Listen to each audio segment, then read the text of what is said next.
বিমলা দেবীর ছোট ছেলে সায়ন নিজের পছন্দ করা মেয়ে দিশাকে বিয়ে করে নিয়ে আসে। দিশা মডার্ন এবং শহুরে মেয়ে ছিল। শহরে থাকার জন্য তার চিন্তা ভাবনাও একদমই মডার্ন প্রকৃতির ছিল।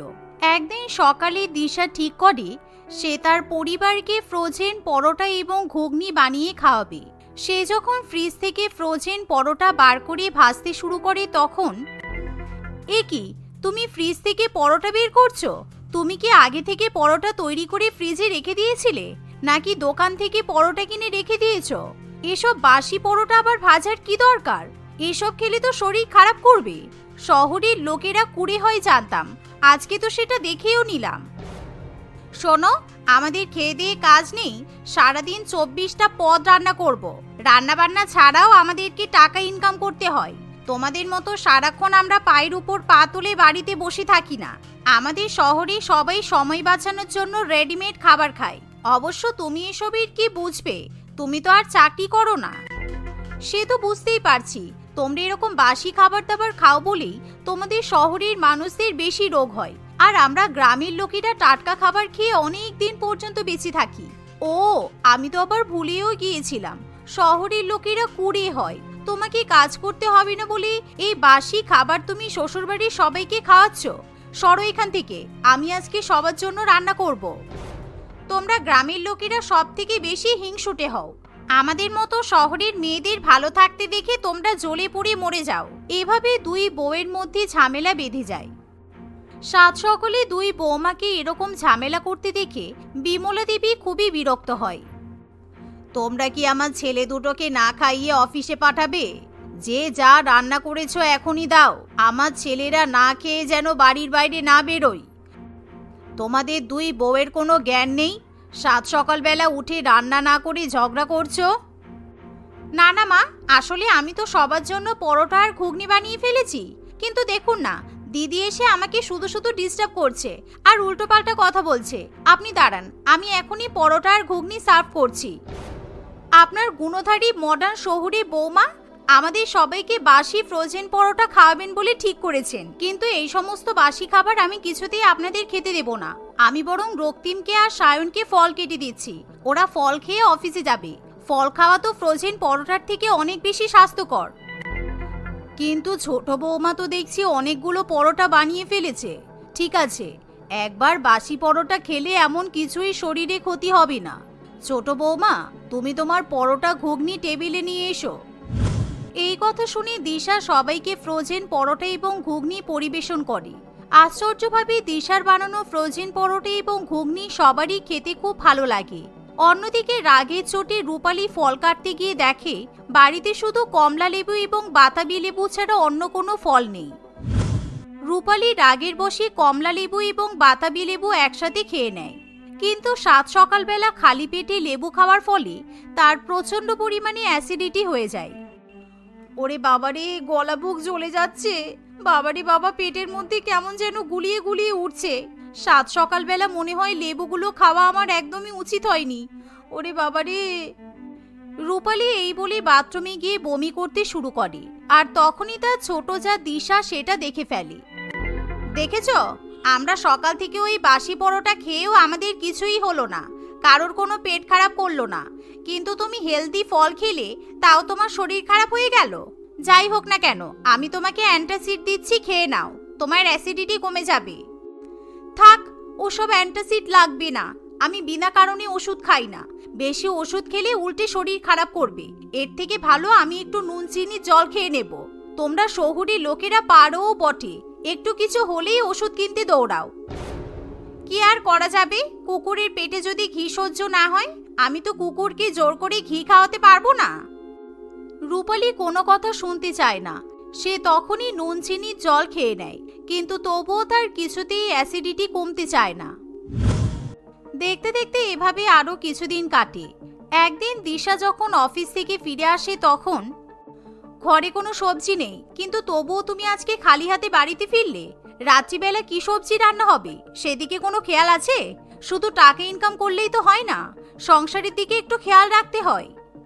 শোনো, আমাকে অফিসের কাজে ব্যস্ত থাকতে হয়, তাই কাজের চাপে আমি সবজি আনতে ভুলে যেতেই পারি। যাই হোক, আমি সবজি আনতে ভুলে গেছি, তাতে কি হয়েছে? এখনই আমি অনলাইনে অর্ডার করে দিচ্ছি, 10 মিনিটে ডেলিভারি দিয়ে যাবে। না থাক, অনলাইনে কিনতে হবে না, আমাদের বাজারে সবজি পাওয়া যায়। তুমি নিজে বাজারে গিয়ে টাটকা সবজি কিনে নিয়ে এসো। এমনিতেও ঋত্বিকা সায়নের অফিস থেকে বাড়ি ফিরতে অনেক লেট হবে, ততক্ষণে বাজার বন্ধ হয়ে যাবে। কিন্তু দিশা কোনো কথা শোনে না, সে অনলাইনে সবজি অর্ডার করে দেয়। 10 মিনিটের মধ্যে সবজি ডেলিভারি হয়ে যাবে। আমি অর্ডারটা আগেই পেমেন্ট করে দিয়েছি। ডেলিভারি দিলে তুমি একটু পার্সেলটা নিয়ে নিও। অবশ্য আবার বলতে এসো না যে অনলাইনে সবজি ফ্রেশ হয় না, কেমন? তোমাকে তো আমি বারণ করলাম অনলাইন থেকে সবজি কিনো না। বাজারে যেই সবজিগুলো পচা থাকে, বিক্রি হয় না, সেগুলোই অনলাইনে বিক্রি করা হয়। তোমার মতো কুড়ে মেয়ে আমি আর দুটো দেখিনি। অলসতা করে বাজারে না যাওয়ার ধান্দা। আরে তুমি বারে বারে ওই গাইয়া মেন্টালিটির পরিচয় দিও না তো। এখনকার দিনে সবাই বিগ বাস্কেট থেকে অর্ডার করে। আসলে তুমি জীবনে কখনো বিগ বাস্কেট থেকে অর্ডার করনি তো, তাই তুমি এই ব্যাপারে কিছু জানো না। তোমাদের গ্রামের লোকেদের চিন্তা ভাবনা সম্পূর্ণ আলাদা। এই বলে দিশা সেখান থেকে চলে যায়। দেখতে দেখতে এভাবে আরও কিছুদিন কাটে। একদিন রূপালীর দাঁত হঠাৎ করে শিরশির করে এবং তার দাঁতে ভীষণই ব্যথা করে। মা জানেন, আমার না কালকে থেকে দাঁতটা ভীষণ শিরশির করে ব্যথা করছে। এত দাঁত ব্যথা করছে, আমি ঠিকমতো শুতেও পারছি না, ঘুমাতেও পারছি না। আমি কালকে অনেকবার লবঙ্গ তেল দিয়েছি, কিন্তু কিছুতেই কমছে না। এই তো আমাদের স্টেশনের কাছে একজন ডাক্তার বসে, তার কাছে লাইন দিয়ে অ্যাপয়েন্টমেন্ট নিতে হয়। তুমি আমার সঙ্গে চলো, আজকেই একবার তোমার নামটা লিখিয়ে দেব। কিন্তু আজকে গেলে সকাল থেকে সন্ধ্যা পর্যন্ত শুধু নাম লেখাতেই চলে যাবে। তারপর হয়তো কালকে তোমাকে ডাক্তার দেখবে। আপনি কি সিদ্ধার্থ গুহর কথা বলছেন? ওই ডাক্তারবাবু অনলাইনে অ্যাপয়েন্টমেন্ট অ্যাকসেপ্ট করেন। দাঁড়ান, আমি এখনই অনলাইনে অ্যাপয়েন্টমেন্ট নিয়ে নিচ্ছি, তাহলে আপনাদেরকে আর কষ্ট করে গিয়ে লাইনে দাঁড়াতে হবে না। না থাক, মা যখন বলেছেন লাইনে দাঁড়িয়ে আমরা নাম লিখিয়ে আসবো, তাহলে লাইনে দাঁড়িয়েই নাম লেখাবো। তোমার ওই লেখাতে যদি আমার নামটা না ওঠে, তাহলে আমার ডাক্তার দেখানোই হবে না।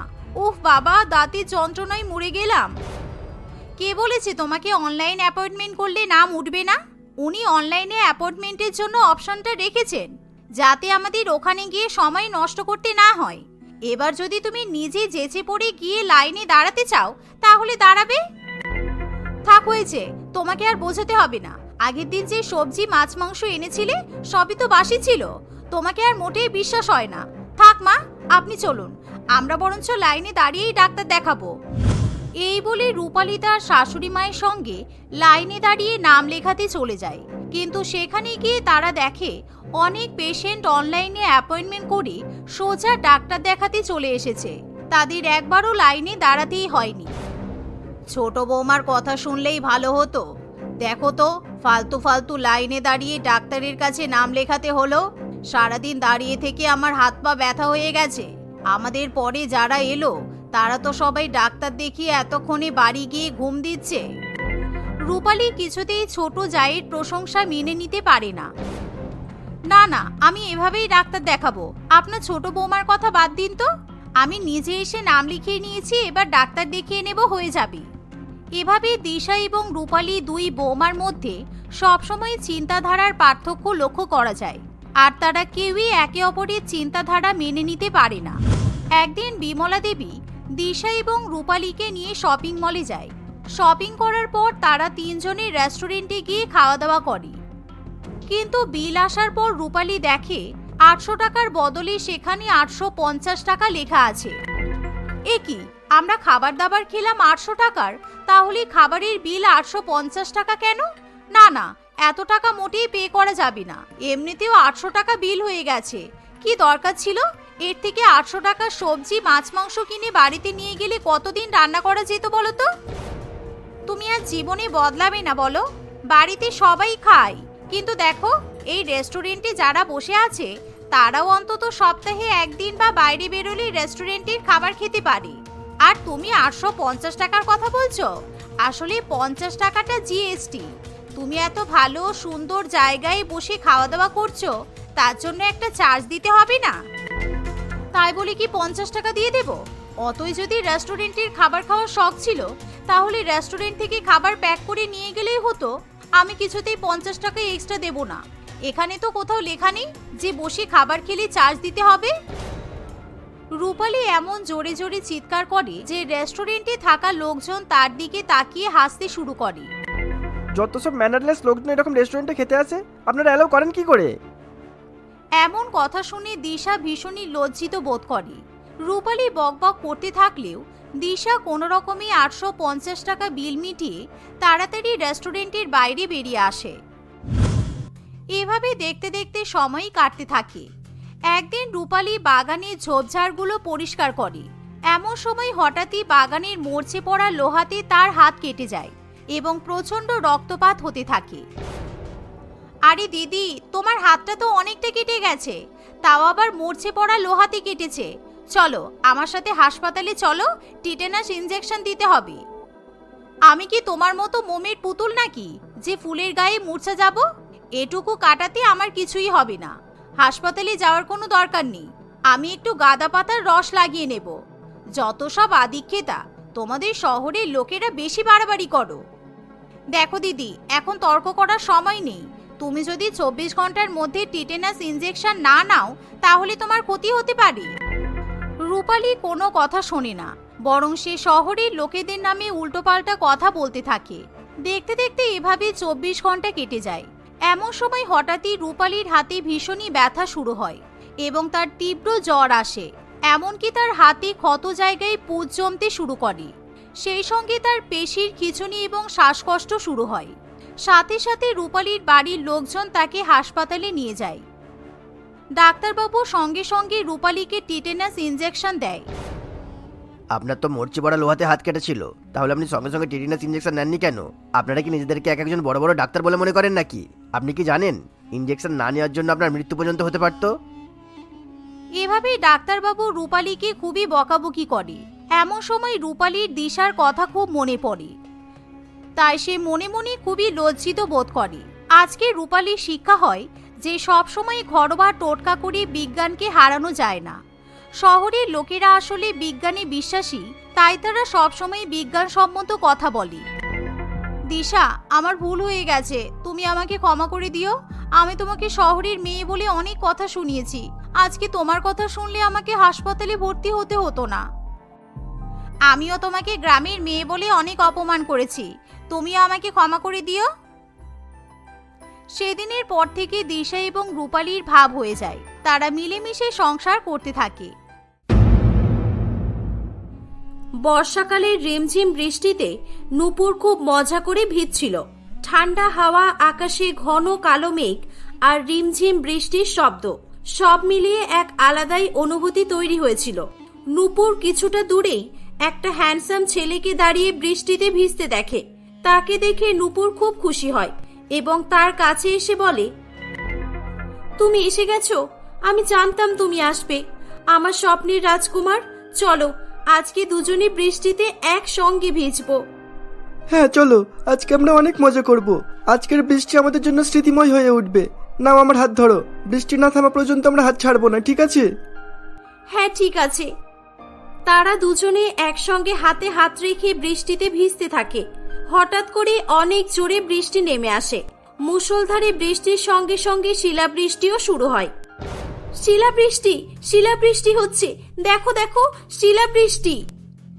এই মেয়ে, কোথায় শিলাবৃষ্টি হচ্ছে? কখন থেকে ডাকছি আর তুই কি বিড়বিড় করে যাচ্ছিস বলতো? দাঁড়া, তোর বৃষ্টিতে ভেজা স্বপ্ন আমি পূরণ করে দিচ্ছি। এপ্রিল মাসের পচা গরমে তুই বৃষ্টির স্বপ্ন দেখছিস? এই বলে রূপালী দেবী এক বালতি জল নিয়ে এসে ঘুমন্ত নূপুরের মুখে ঢেলে দেয়। নূপুর এক লাফ মেরে উঠে বসে পড়ে। উফ মা, এটা কি করলে তুমি? আমি কত ভালো একটা স্বপ্ন দেখছিলাম, তুমি দিলে তো সব বরবাদ করে। কি সুন্দর, আমি ওর হাত ধরে হাঁটছিলাম আর বৃষ্টিতে। কার হাত ধরে হেঁটে যাচ্ছিলি? আমার স্বপ্নের রাজকুমার মা, জানি না কবে আমার স্বপ্ন সত্যি হবে। নূপুর খুব খুশমেজাজি একটি মেয়ে ছিল। বর্ষাকাল তার খুবই পছন্দ ছিল। ছোটবেলায় সে বৃষ্টিতে ভেজার জন্য তার মায়ের কাছে অনেক মারধরও খেয়েছে। বড় হওয়ার পরও নূপুর এখনো বৃষ্টিতে ভিজতে খুব পছন্দ করত। কিন্তু তার একটা স্বপ্ন ছিল, সেটা হলো মনের মানুষের সঙ্গে বৃষ্টিতে ভেজা। দাঁড়া, তোর বাবাকে বলে আমি তোর বিয়ের ব্যবস্থা করছি। তোকে আর বাড়িতে বেশি দিন রাখা যাবে না, তুই পাগল হয়ে গেছিস।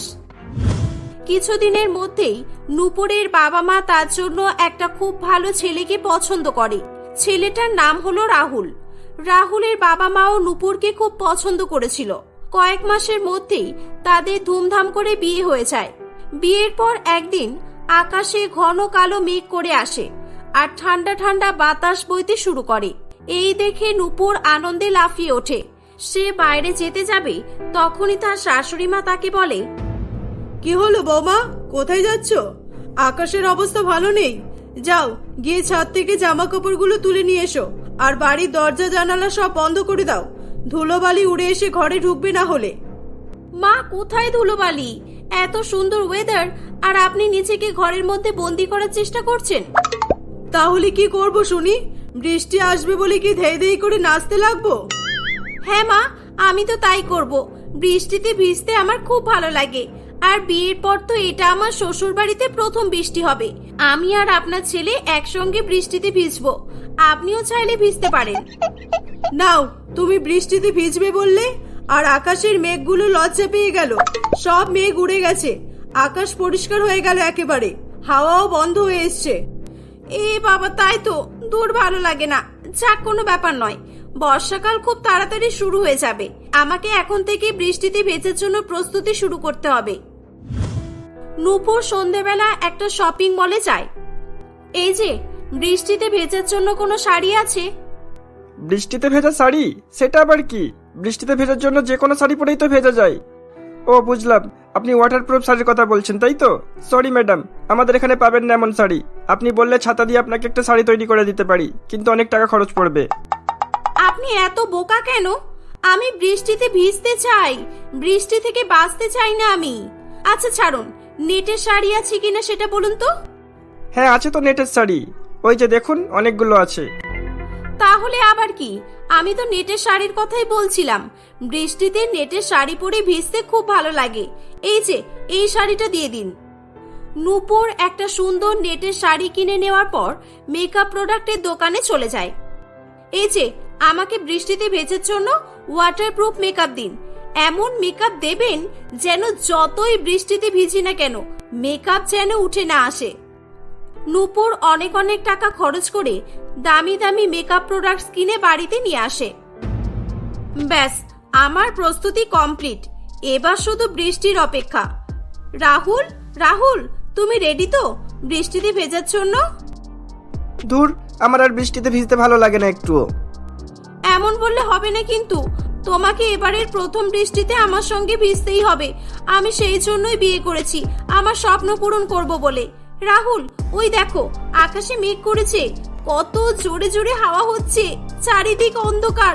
ও মাই গড, বৃষ্টি আসবে। তুমি দাঁড়াও, আমি এখনই রেডি হয়ে আসছি। নূপুর তাড়াতাড়ি করে তার কিনে নিয়ে আসা শাড়িটা পরে নেয় এবং মুখে ওয়াটারপ্রুফ মেকআপও অ্যাপ্লাই করে। চলো, আমি রেডি বৃষ্টিতে ভেজার জন্য। আমাকে কেমন লাগছে? রাহুল নূপুরকে দেখে অবাক হয়ে যায়। মানে বৃষ্টিতে ভেজার জন্য তৈরি হয়েছো তুমি? তোমাকে তো দেখে মনে হচ্ছে তুমি বিয়ে বাড়িতে যাবে বলে রেডি হয়েছো। আজকের দিনটা কোনো বিয়ে বাড়ির থেকেও বেশি স্পেশাল আমার জন্য। আজকে আমার স্বপ্ন পূরণ হবে। আমার মনের মানুষের সঙ্গে আমি বৃষ্টিতে ভিজবো। চলো না, তাড়াতাড়ি ছাদে চলো। আরে, কিন্তু এখনো তো বৃষ্টি শুরু হয়নি। বৃষ্টি শুরু হোক আগে, তারপর তো। আরে তুমি এসো না, বৃষ্টি চলে আসবে এখনই। নূপুর রাহুলের হাত ধরে জোর করে তাকে ছাদে নিয়ে চলে যায়। ছাদে গিয়ে তারা দেখে অনেক জোরে ঝড় হচ্ছে। চারিদিকে শুধু ধুলো বালি, গাছের শুকনো পাতা, প্লাস্টিক এসবই উড়ছে। তাদের দুজনের চোখে অনেক ধুলোবালি এসে পড়ছিল বলে তারা দুজন কিছুতেই চোখ খুলতে পারছিল না। এই, তুমি কি পাগল নাকি? এটা তোমার বৃষ্টি? ঝড় হচ্ছে, এটা ঝড়। চলো নিচে চলো বাঁচতে চাইলে। আরে দাঁড়াও না, ঝড়ের পরে বৃষ্টি আসবে। অসম্ভব, আমার পক্ষে এখানে দাঁড়িয়ে থাকা অসম্ভব। আমি নিচে যাচ্ছি, তুমি অপেক্ষা করো তোমার বৃষ্টির জন্য। দেখো, ঝড়ে এবার তুমি যেন উড়ে চলে যেও না। এই বলে রাহুল সেখান থেকে চলে যায়। কিন্তু নূপুর তীব্র ঝড়ঝঞ্ঝার মধ্যে তখনও বৃষ্টির জন্য অপেক্ষা করেই যাচ্ছিল। কিছুক্ষণ পর ঝড় বন্ধ হয়ে যায়, কিন্তু বৃষ্টির কোনো দেখা নেই। উস্কো খুস্কো চুল আর সারা গায়ে ধুলোবালি নিয়ে নূপুর কাঁদতে শুরু করে। হে উপরওয়ালা, তুমি আমার সঙ্গে এমন কেন করছো? বৃষ্টি কবে দেবে তুমি? আগে আমার জীবন সঙ্গী ছিল না যখন, তখন কত বৃষ্টি হতো। আর এখন রাহুল আছে, বৃষ্টিতে ভেজা সঙ্গী আছে, কিন্তু বৃষ্টির দেখা নেই। নূপুর মন খারাপ করে নিচে নেমে আসে। তাকে দেখে তার শাশুড়ি মা হাসতে শুরু করে। বৃষ্টি এলো না তাতে কি হয়েছে বৌমা? তুমি যাও বাথরুমে গিয়ে শাওয়ার চালিয়ে স্নান করে নাও। মনে মনে ভেবে নেবে যে বৃষ্টি হচ্ছে। হা হা হা। বৃষ্টির আশায় আর থেকো না। এত ভালো দামি শাড়িটা নষ্ট করে দিলে তো। নূপুর কিছু না বলে রাগ করে সেখান থেকে চলে যায়। এভাবেই দিন কাটতে থাকে। নূপুর প্রত্যেক দিনের মতো বৃষ্টির অপেক্ষা করতেই থাকে। এমনই একদিন দুপুরবেলা নূপুর তাদের ছাদে দাঁড়িয়েছিল। আই বৃষ্টি ঝেপে ধান দেব মেপে, ধানের ভেতর পোকা জামাই বাবু বোকা। আগে তো ছোটবেলায় এই গানটা করলে বৃষ্টি আসতো, এখন কেন বৃষ্টি আসছে না? হঠাৎ করে নূপুর দেখে যে তার গায়ে জল পড়ছে। সে খুবই খুশি হয়। এই তো বৃষ্টি শুরু হয়েছে। উপরওয়ালা আমার গান শুনে বৃষ্টি পাঠালো সঙ্গে সঙ্গে। রাহুল রাহুল তো বাড়িতে নেই, ওকে ফোন করি। হ্যালো রাহুল, বৃষ্টি পড়ছে, তাড়াতাড়ি বাড়ি এসো, আমি রেডি হচ্ছি, একসঙ্গে ভিজবো। বৃষ্টি? কোথায় বৃষ্টি? আমি তো দেখতে পাচ্ছি না কোনো বৃষ্টি। বাড়ি থেকে তো আমার অফিস কাছেই। এই তো বৃষ্টি হচ্ছে তো এখানে। এ বাবা, বৃষ্টি থেমে গেল কেন হঠাৎ করে? নূপুর দেখে যে উপরে ব্যালকনি থেকে তার শাশুড়ি মা ফুল গাছে জল দিচ্ছে। কি বৌমা, আর একটু জল দেবো নাকি তোমার গায়ে? একটু জল গায়ে পড়তেই তুমি ভেবেছো বৃষ্টি পড়ছে? এই মেয়েটা বৃষ্টির জন্য পাগল হয়ে গেছে। মা, এটা কিন্তু আপনি ঠিক করলেন না। বৃষ্টি নিয়ে মজা করবেন না বলে দিলাম। নূপুর রাগ করে ঘরে চলে আসে। এভাবেই আরো কিছুদিন কেটে যায়। নূপুর বৃষ্টিতে ভেজার আশা ছেড়ে দেয়।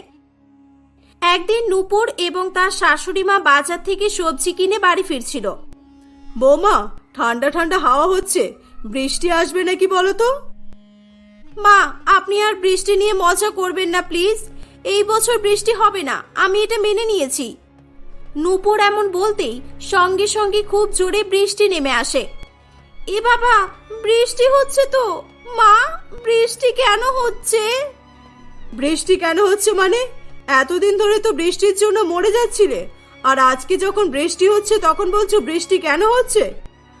না, আমি তো বৃষ্টিতে ভেজার জন্য এখন রেডি নই। কেন? তুমি বৃষ্টিতে ভেজার জন্য এখন আবার ঠোঁটে লিপস্টিক পরবে নাকি? আর আমি তো এখন ওই নেটের শাড়িটাও পরে নেই। মা, তাড়াতাড়ি চলুন বাড়ি। বৃষ্টি থামার আগে বাড়ি গিয়ে রেডি হতে হবে। আপনার ছেলেও এখন বাড়িতে আছে। নূপুর এবং তার শাশুড়ি মা ভিজে ভিজে বাড়ি ফিরছিল। তখন রাস্তা দিয়ে গাড়িগুলো যাওয়ার সময় নোংরা জল তাদের গায়ে ছিটিয়ে চলে যাচ্ছিল।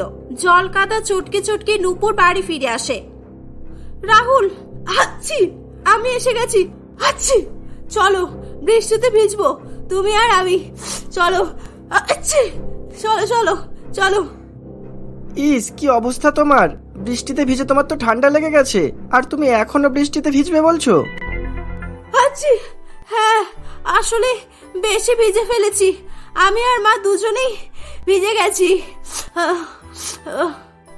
যাক, বৃষ্টিতে ভেজার ইচ্ছা তো পূরণ হয়েছে তোমার।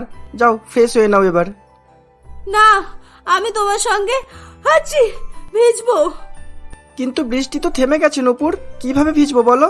আর তোমার ঠান্ডাও তো লেগেছে, পরে অন্য কোনো সময় ভিজবে ক্ষণে। হ্যাঁ, বৃষ্টি থেমে গেছে। আমি আর কোনোদিনও বৃষ্টিতে ভিজবো না। বৃষ্টি, তুমি খুব বাজে, সব সময় ধোকা দাও আমাকে। আজ থেকে বৃষ্টির সঙ্গে আমার আড়ি। আচ্ছি। কেতো না নূপুর, যাও ফ্রেশ হয়ে এসো। আমি তোমার জন্য চা আর পকোড়া বানাচ্ছি, আমরা সবাই একসঙ্গে বসে খাবো। বৃষ্টিতে ভিজতে পারিনি তাতে কি হয়েছে? বৃষ্টির পরেই ঠান্ডা ওয়েদারের মজা তো নিতেই পারি, তাই না? নূপুর ফ্রেশ হয়ে আসে। সবাই মিলে একসঙ্গে চা পকোড়া খায়। সেদিন নূপুরের বৃষ্টির উপর খুব রাগ হয়েছিল। রাত্রিবেলা নূপুরের খুব জ্বর আসে। পরের দিন ডাক্তার দেখালে তার টাইফয়েড জ্বর ধরা পড়ে। ডাক্তার তাকে বৃষ্টিতে ভিজতে বারণ করে দেয়। বেশ কিছুদিন সে শারীরিক কষ্টের মধ্যে দিয়ে দিন কাটায়। সুস্থ হয়ে ওঠার পর থেকে সে আর বৃষ্টির জন্য অপেক্ষা করে না। তার আর কখনোই বৃষ্টিতে ভেজারও কোনো ইচ্ছা করে না।